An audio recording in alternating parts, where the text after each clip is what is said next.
Welcome to our channel edu weekend. ఈరోజు మనం చెప్పుకునేది సైకాలజీ. నేను CDP, child development and pedagogy start చేయబోతున్నాను. ఇది టీచర్స్కి బాగా యూజ్ అండి. ఎవరైతే టీచర్ జాబ్ చేయాలనుకున్నారో ఎగ్జామ్స్ రాసి అది వాళ్ళకి యూజ్. నేను ఆల్రెడీ పిఆర్టీ గురించి చెప్పుకున్నాను. ప్రైమరీ టీచర్స్ వాళ్ళకి ఏవిఎస్ఎన్ విఎస్ఎన్ అన్నీ రాసుకోవచ్చు అని చెప్పాను. సో వాళ్ళకి ఇవి బాగా యూజ్. బీఈడి టీఈడి ఇద్దరికి యూజ్ అండి. ఓకే, అందరూ ఎలా ఉన్నారు? ఇది కరోనా టైం కదండి. మీరు అన్నీ తిరిగేస్తున్నాయి, స్కూల్స్ కూడా ఓపెన్ చేశారంటే ఇంకా కరోనా పోయిందని కాదు, ఉంది. అన్ని దేశాల్లో కానీ మన దేశంలోనే కరోనా పేషెంట్లను ఎక్కువయ్యారు. కాకపోతే దానికి వ్యాక్సిన్ కనపడుతున్నారు కాబట్టి, ట్రయల్స్ దశలో ఉన్నాయి కాబట్టి అన్నిటిని వదిలేస్తున్నారు. ఒకవేళ ఏమైనా వ్యాక్సిన్ వస్తుంది ఇచ్చేసి మనం వ్యాక్సిన్ ఇచ్చేసి అందరినీ సేవ్ చేయొచ్చు అన్నది దాంతో వాళ్ళు వదిలేశారు. సో ఎంతైనా మన జాగ్రత్తల్లో మనం ఉండడం మంచిది. పెద్ద వయసు వాళ్ళు ఉంటే మీ ఇంట్లో వాళ్ళకి ఫుడ్ బాగా పెట్టండి, బాగా చూసుకోండి. ఓకే, ఈరోజు ఏమాత్రం ఆలస్యం చేయకుండా let's get in to our topic. Today's topic is child growth and development. దీంట్లో మనకి ప్రిన్సిపల్స్ వస్తాయి, కాన్సెప్ట్స్ వస్తాయి అండ్ ఇన్ఫ్లుయెన్సెస్ వస్తాయి. గ్రోత్ అంటే ఏంటి, డెవలప్మెంట్ అంటే ఏంటి? గ్రోత్ డెవలప్మెంట్ ఒకటేనా? Okay, let's start. Human beings are not static beings. During their lives they change in their shape, appearance and psychological makeup. Psychological makeup అంటే emotions wise the way the think is different. అంటే వాళ్ళు ఆలోచించే విధానంలో difference ఉంటుంది. అన్ని వాళ్ళ కుటుంబంలో జరిగిన, వాళ్ళ చుట్టూ ఉన్న ఎన్విరాన్మెంట్ బట్టి, లేకపోతే వాళ్ళ కుటుంబంలో జరిగిన కొన్ని సంఘటనలు బట్టి వాళ్ళ మెదడు అనేది మార్పు చెందుతూ ఉంటుంది. వాళ్ళు ఆలోచించే విధానం కానీ అన్నీ మార్పు చెందుతూ ఉంటాయి అన్నమాట. చిన్నప్పుడు బాగా యాక్టివ్గా ఉన్నాడని పెద్దయినా కూడా యాక్టివ్గా ఉండాలని రూల్ ఏం లేదు. Okay, the way the change differs from individual to individual but the fundamental patterns of growth and development remain more or less the same, takes place in an orderly way. So ప్రతి ఒక్కొక్కరు ఒక్కొక్క విధంగా ఆలోచిస్తూ ఉంటారు.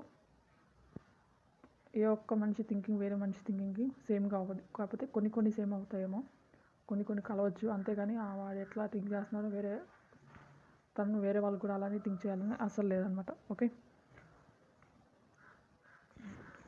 Before we go through this topic child growth and development, let's understand the term growth and development. So what is the growth and what is development? Generally we use them oftenly, ఫ్రీక్వెంట్గా use చేస్తూ ఉంటాం. But దేనికి అదే separate. Let's see what is growth and what is development. Growth means it is increase in the size of body from fertilization to physical maturity. Growth అనేది ఆ కడుపులో ఒక చిన్న కణంగా మొదలవుతుంది. ఏ జీవి లైఫ్ సైకిల్ అయినా. సో ఆ చిన్న కణంగా మొదలయ్యే చిన్న కణం నుంచి తను ఎదుగుతూ, అంటే height, it indicates physical development. That means height. ఆ చిన్నగా నుంచి ఒక పెద్ద మనిషిగా, పూర్తి మనిషిగా మారేంతవరకు ఉండేదే గ్రోత్ అనమాట. ఇట్స్ ఎ ఫిజికల్ క్వాంటిటీ చెప్పాలంటే. We can see that and we can measure that growth. But development అలా కాదు. Changes that occur in human beings between birth and death. ఎప్పుడైతే మనం కడుపులో నుంచి ఒక మనిషిగా, లేకపోతే ఒక జీవ కణంగా మొదలై ఒక బేబీగా బయటకు వస్తాము. సో అప్పటి నుంచి మనం చనిపోయేంత వరకు ఈ మధ్యలో ఏవైతే మార్పులు చెందుతాయో వాటిని డెవలప్మెంట్ అంటారు. ఓకే, ఎగ్జాంపుల్ దీనికి డెవలప్మెంట్కి చెప్పాలంటే, చిన్నప్పుడు అతిగా అంటే ఎలా పడితే అలా మాట్లాడేవాళ్ళు. కొంచెం పెద్ద కొద్దీ, సొసైటీలో తిరుగుతున్న కొద్దీ వాళ్ళకి తెలిసిద్ది, ఓకే దేన్ని సమాజం అంగీకరిస్తుందో, దేన్ని సమాజం అంగీకరించట్లేదు. కాబట్టి తనకు తాను కరెక్ట్ చేసుకుంటూ ఒక మహాన్ వ్యక్తిగా, ఒక మహాన్ భావుడిగా మారడం. దీంట్లో మీరు చూసుకుంటే మీకు డెవలప్మెంట్ కనిపిస్తుంది. గ్రోత్ అనేది హైట్కి సంబంధించింది, హైట్ కానీ లేకపోతే బాడీకి సంబంధించింది మొత్తం గ్రోత్ అనేది. బట్ డెవలప్ అనేది మెదడుకి సంబంధించింది. Okay, so these two are the main important bits. మీ గ్రోత్కి డెవలప్మెంట్కి తేడా తెలుసుకోండి. సో ఇప్పుడు ఈరోజు మనం గ్రోత్లో ఉన్న స్టేజెస్ వాటిలన్నిటి గురించి తెలుసుకున్నాం. నెక్స్ట్ వీడియోలో డెవలప్మెంట్ గురించి చెప్తాను. ఇది కాన్సెప్ట్స్ కిందకు వస్తుంది. ప్రిన్సిపల్ ఇన్ఫ్లుయెన్సెస్ లేటర్ ఇంకా వచ్చే క్లాసులో ఉంటాయి. సో స్టేజెస్ ఆఫ్ గ్రోత్, దీన్ని మెయిన్గా అయితే 2 స్టేజెస్గా చెప్పారు. ప్రీనాంటల్ పీరియడ్ ఇంకా పోస్ట్ నాంటల్ పీరియడ్ అని. ఇప్పుడు ప్రీనాంటల్ పీరియడ్ గురించి చెప్పుకున్నాం. ప్రీనాంటల్ పీరియడ్లో ఫార్మేషన్ ఆఫ్ ఎంబ్రియో, అది ఒక cell from a single cell to an embryo వరకు వచ్చేది ప్రీనాంటల్. అంటే కడుపులో, ఈ ప్రీనాంటల్ పీరియడ్ అంతా కడుపులోనే జరుగుతుంది అనమాట. ఓకే, అంటే ఒక చిన్న కణం మియోసిస్ ఆర్ మియోసిస్ ద్వారా ఒక కణం అనేది రెండిట్లుగా విభజించి దాంట్లో క్రోమోజోమ్, ఇవన్నీ మీకు సైన్స్లో వస్తాయి. So the prenatal period comprises on average 9 calendar months or 40 weeks. Okay, a fertilized egg of a multicellular animal is transformed into an embryo by cell division, growth and differentiation. This formation into embryo is called prenatal. Formation into embryo is called prenatal period. In prenatal period, the embryo is formed with all organs and systems. ఒక baby కడుపులో ఉన్నంత కాలం అంతా prenatal period అండి. ఇది పెద్ద సంస్కృతం కాదు అర్థం పోవడానికి. దీంట్లో మళ్ళీ మనకి 3 స్టేజెస్ ఉన్నాయి. First stage is fertilised ovum, అది ఫస్ట్ 2 weeks ఉండేది. Embryo from 2 to 8 weeks and the foetus from 2 to 10 lunar months. మనకి లేదా మనకు కాబోయిన ఒక లేడీ ప్రెగ్నెంట్ అని ఎప్పుడు తెలుస్తుంది అంటే 3 months అప్పుడు టెస్ట్ చేయించుకుంటే తెలుస్తుంది. అంటే 3 months వరుసనే డేట్ రాకపోతే పెళ్ళైనాక టెస్ట్ చేయించుకుంటే తెలుస్తుంది. ఎందుకు ఆ టైంలో తెలుసుకుంటుంది, ఆ టైంలోనే తెలుస్తుంది. మొదటి 3 నెలలు ఎందుకు తెలియదు అంటే కనుక 3 months అప్పుడు ఆర్గన్స్ అనేవి ఫామ్ అవుతూ ఉంటాయి. 3 months అప్పుడు మనకి హార్ట్, కడుపులో ఉన్న బేబీకి హార్ట్ కూడా ఫామ్ అయింది. సో అప్పుడు రికగ్నైజ్ చేయడానికి ఈజీగా ఉంటుంది అనమాట. ఓకే, ఒక చిన్న సెల్ కాస్త it's ready to become an embryo. Okay, అందుకే మనకి 3rd monthలో టెస్ట్ చేస్తే ప్రెగ్నెంట్ కాదా అని తెలుస్తుంది. So the human ovum during the first part of the period, it is like homogeneous mass. During the embryonic stage, the rate of growth is slow. Embryonic స్టేజ్లో growth ఎలా ఉండిద్ది అంటే అది చాలా స్లోగా ఉండిద్ది. During foetus stage the rate of growth is length as well as weight is quite high. మీరు ఇవి గుర్తుపెట్టుకోవాలి. ఎంబ్రియానిక్ స్టేజ్లోనేమో గ్రోత్ అనేది చాలా స్లోగా ఉండిద్ది, స్లోగా వస్తుంది. లైక్ 6 months వరకు చాలా స్లోగానే ఉండిద్ది. 6 months కాదు, అది 2 to 8 weeks అన్నారు కదా. 8 weeks నథింగ్ బట్ 2 months వరకు స్లోగానే ఉంటుంది. ఇంకా 3rd monthలోకి ఎంటర్ అయిన వెంటనే గ్రోత్ అనేది చాలా త్వరగా, అన్ని ఆర్గానిజమ్స్ తొందరగా ఫామ్ అయిపోయి 3rd నుంచి 9th month లోపు అంతా అయిపోయి బేబీ బయటికి రావడానికి సిద్ధంగా ఉంటాడు. Okay, this is about prenatal period. Prenatal period కూడా మొత్తం కూడా కడుపులోనే జరిగిద్ది. కడుపులో ఉండే గ్రోత్ అనేది ఎలా ఉంటుందో చెప్పేది prenatal period. Next postnatal period. Postnatal period అంటే కడుపులోంచి ఇప్పుడు 9 months అయిపోయింది, బయటకు వచ్చేసాడు. బయటకు వచ్చేసిన తర్వాత పిల్లవాని యొక్క గ్రోత్ అనేది ఎలా ఉండేది, పెరుగుదల అనేది ఎలా ఉండేది చెప్పేది పోస్ట్ నాంటల్ పీరియడ్. దీంట్లో మనకి 4 stages ఉన్నాయి పోస్ట్ నాంటల్లో. Infancy, childhood, adolescence, maturity or adulthood. Infancy అంటే ఇది ఫస్ట్ ఇయర్, పిల్లాడు పుట్టిన దగ్గర నుంచి 1 year వరకు. దీంట్లో గ్రోత్ అనేది చాలా ఫాస్ట్గా ఉండేది. మనం ఆల్రెడీ పోస్ట్ ప్రీనాంటల్ పీరియడ్లో కూడా ఎంబ్రియానిక్ స్టేజ్లో చాలా తక్కువ ఉంటుంది, ఫీటస్ స్టేజ్లో చాలా స్పీడ్గా ఉండేది. కాబట్టి అన్ని ఆర్గనిజం ఫామ్ అయిపోయి అంత వస్తుంది అనుకున్నాం. పోస్ట్ నాంటల్ పీరియడ్లో ఇన్ఫాన్సీ స్టేజ్లో అంటే 1 yearలో బాగా పెరుగుతాడు.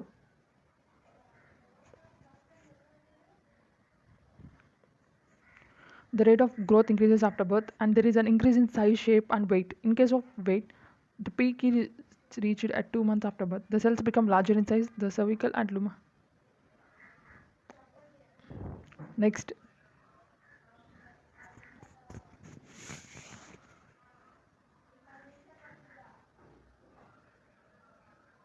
అదే ఇన్ఫాంట్ స్టేజ్ అంటే ఫస్ట్ ఇయర్ అండి. దాంట్లో గ్రోత్ అనేది చాలా ర్యాపిడ్గా ఉంటుంది, అంటే చాలా స్పీడ్గా జరిగింది. ఇది మీరు గుర్తుంచుకోవాలి.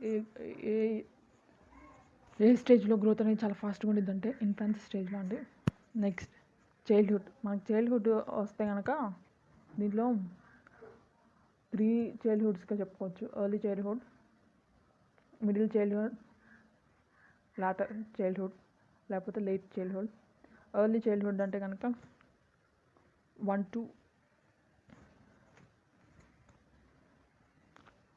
to 2 years. మిడిల్ అయితే మాత్రం 7 to 10 ఇయర్స్. యాక్చువల్గా ఎర్లీ చైల్డ్హుడ్ని మనం 2 to 7 ఇయర్స్ చెప్పుకుంటాము. 2 to 7 years early childhood, 7 to 10 years middle childhood. Late childhood అనేది 10 to 12 ఇయర్స్ అనమాట. Okay. Early childhood is the period of eruption of milk teeth. అప్పటి వరకు ఉన్న పళ్ళని ఊడిపోవడం స్టార్ట్ చేస్తాయి. అంటే మనం ఎర్లీ చైల్డ్హుడ్ అంటే ఏ ఇయర్ చెప్పుకున్నామండి? 2 to 7 ఇయర్స్. సో 7 ఇయర్స్ అంటే పిల్లాడికి మనం స్కూల్ వేస్తాం, ఇంకా అప్పుడు ఊడతాం మొదలు పెడతాయి, స్టార్ట్ అవుతాయి, ఎండ్ అవ్వవు. సో అది ఊడిపు పాలదంతాలు వస్తాయి ఆ ఏజ్లో, ఇంకా ఊడిపోవడం కూడా స్టార్ట్ అవుతుంది. మిడిల్ చైల్డ్హుడ్లో ఇంకా పాలదంతాలు పోయినాయంటే ఇంకా పర్మనెంట్ టీత్ అనేవి వస్తాయి అనమాట. Okay. The late childhood start from pre pubertal period and continues up to the time of puberty. Childhood is a period of relatively steady progress in growth and maturation and rapid progress in neuromuscular development. ఈ చైల్డ్హుడ్లో growth అనేది ఎలా ఉంటుందండి? మరీ ఎక్కువగా పెరగదు, మరీ తక్కువ కాదు, ఒక సమాంతరంగా గ్రోత్ అనేది ఉండేది అనమాట. అంటే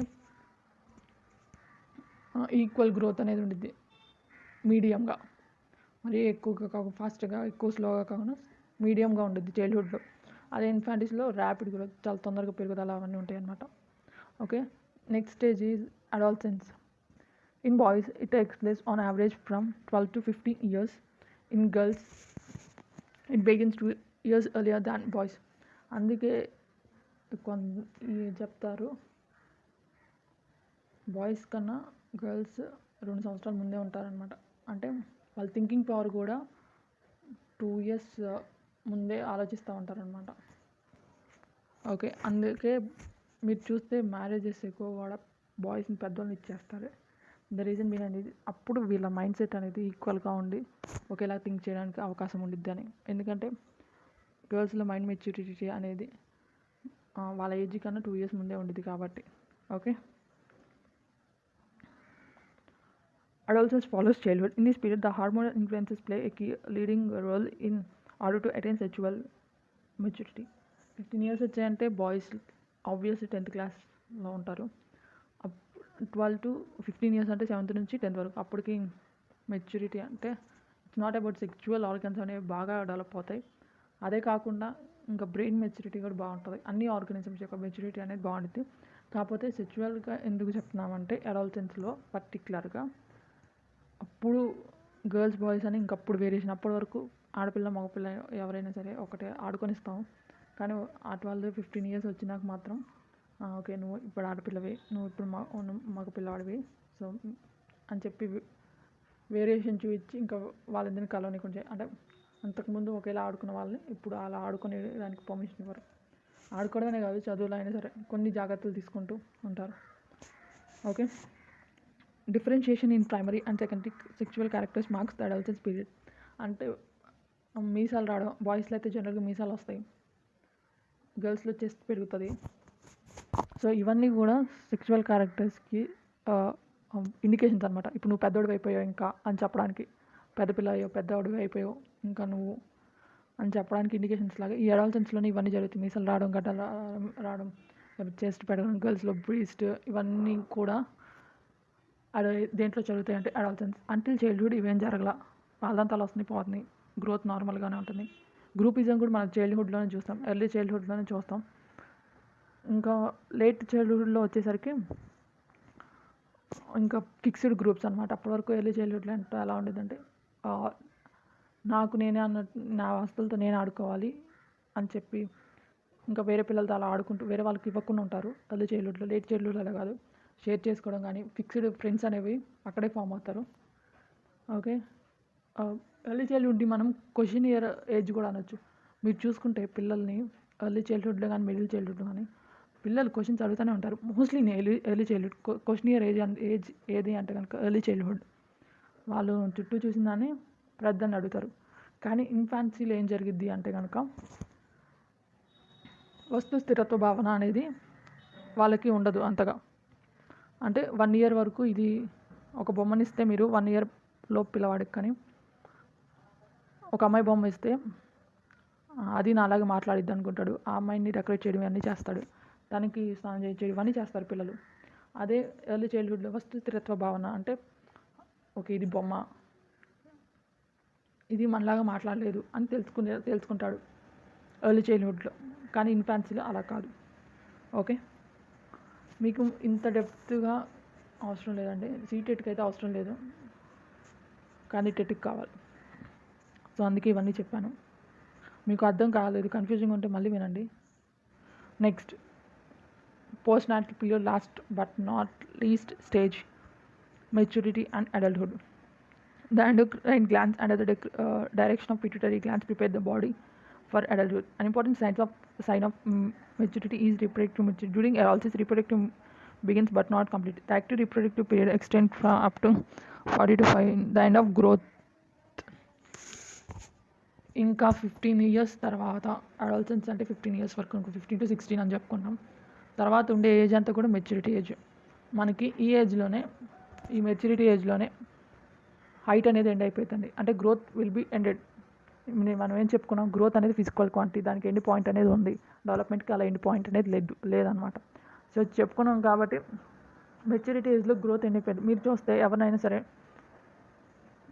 19 years లేకపోతే కొంతమంది 17 yearsకే గ్రోత్ అనేది ఎంతవరకు పెరిగారో అంతవరకు ఆగిపోతారు. కొంతమంది 19 years, కొంతమంది 20 వరకు ఆగిపోతారు.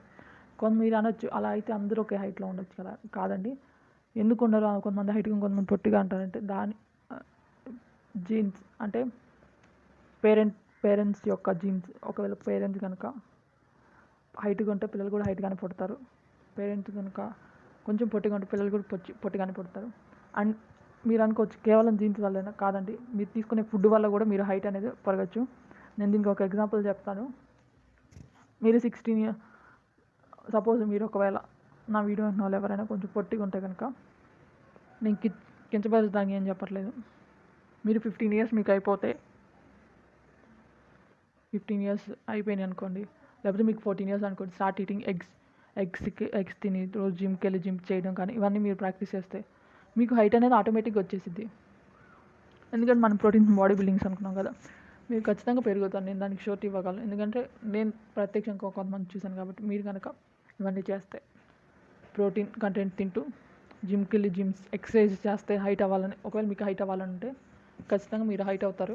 కానీ ఆఫ్టర్ 20 years లేదా 19 years మీరు ఇవన్నీ చేస్తే మీరు అవ్వలేరండి. అది ఇంపాసిబుల్. అంటే మన హ్యూమన్ మెకానిజం ప్రకారం అది ఇంపాసిబుల్. కొంతమంది అవుతే నాకు తెలియదు. ఓకే, నెక్స్ట్ మెచ్యూరిటీ గురించి మనం ఇప్పుడే చెప్పుకున్నాం. Complete reproductive end of growth అని. నెక్స్ట్ ఇప్పుడు మనం కొన్ని ఏజెస్ చూస్తున్నాము, కొన్ని స్టేజెస్. ఇంకా దాంట్లో ఉండే ఏమేమి ఇయర్స్లో ఏముంటాయి. ప్రీనాటల్ అంటే చెప్పుకున్నాం, బిఫోర్ బర్త్, ఇదంతా కడుపులోనే జరుగుతుందని. ఇన్ఫాన్సీ అంటే బర్త్ టు 1 year చెప్పుకున్నాం. ఎర్లీ చైల్డ్హుడ్ అంటే 1 to 3 years, నేను మీకు 1 to 2 years అని చెప్పినట్టున్నాను. Preschool 3 to 6 years. School childhood వచ్చేసి 6 to 12 years. దీన్ని మనం మిడిల్ చైల్డ్హుడ్ అని కూడా చెప్పుకోవచ్చు. అడాలసెన్స్ వచ్చేసి 12 to 20 years. యంగ్ స్టార్ అని ఎప్పుడు పిలుస్తారు, 20 to 30 years. యంగ్ అడల్ట్హుడ్లో ఏం జరిగిందంటే దానికి మెచ్యూరిటీ లెవెల్స్ అని బాగా ఉంటాయి, అన్నీ తెలుసుకుంటాడు, తెలుసుంటాయి. జీవితం అంటే ఏంటో తెలిసిపోయింది. అంటే ఇంకా ఆయన ఏదైనా సాధించాలి అంటే ఈ 20 to 30 years లోపే సాధించాలి. దానికి ఆ కసి ఉండిద్ది, ప్లస్ దానికి ఆ బలం కూడా ఉండిద్ది అనమాట, ఆ శక్తి కూడా ఉండిద్ది. ఓకే, అడల్ట్హుడ్ అంటే 30 to 50 years. ఇప్పుడు మీరు ఎవరైనా జాబ్ తెచ్చుకోవాలంటే 20 to 30 years లోపే. 30 years దాటిన మీ బ్రెయిన్ అనేది, మీ బ్రెయిన్లో ఉన్న న్యూరాన్స్ అనేవి తగ్గిపోతూ ఉంటాయి కాబట్టి మీ జ్ఞాపక శక్తి అనేది తగ్గిపోతూ ఉండేది. కాబట్టి అడల్ట్హుడ్ అంటే 30 to 50 years. మనం దాంట్లో ఇంకా వర్క్ చేసుకోవడానికి. మెచ్యూర్ అడల్ట్ అంటే 50 to 60. ఇంకా ఈ ఇయర్స్ అని కూడా మనం జాబ్ చేసుకుంటూ ఉండాలి. 65 years దాటితే ఇంకా ఇంట్లో కూర్చొని రెస్ట్ తీసుకునే ఏజ్ అనమాట. ఓకే, ఒక్కొక్కరు ఒక్కొక్క విధంగా చెప్తారండి ఇవన్నీ కూడా. అదే ఈ ప్రీనాటల్ ఏజ్ అంటే, prenatal age fix, early childhood pre childhood అయితే ఏమన్నాయో కొంతమంది మూడు స్టేజెస్లో కంప్లీట్ చేస్తారు, కొంతమంది 10 స్టేజ్లో కంప్లీట్ చేస్తారు, అలా చెప్తూ ఉంటారు. ఇవన్నీ కూడా మీకు నేను ఈ లెసన్ చివరిలో చెప్తాను, అంటే ఈరోజు కాదు వచ్చే వీడియోస్లో చెప్తాను అన్నీ. ఓకే, ఇప్పటివరకు చూసినందుకు థ్యాంక్ యూ అండి. ఇప్పటివరకు ఎవరైతే నా ఛానల్ సబ్స్క్రైబ్ చేసుకోలేదో సబ్స్క్రైబ్ చేసుకోండి. Thank you for watching my video. మీరు జాగ్రత్తగా ఉండండి, కరోనా కదా, జాగ్రత్తగా ఉండి మీ ప్రికాషన్స్ మీరు తీసుకొని జాగ్రత్తగా ఉండండి. Thank you for watching. ఇంకా నా వీడియో మీకు ఏమన్నా డౌట్స్ ఉంటే కనుక కామెంట్ రూపంలో కామెంట్ చేయండి. Thank you.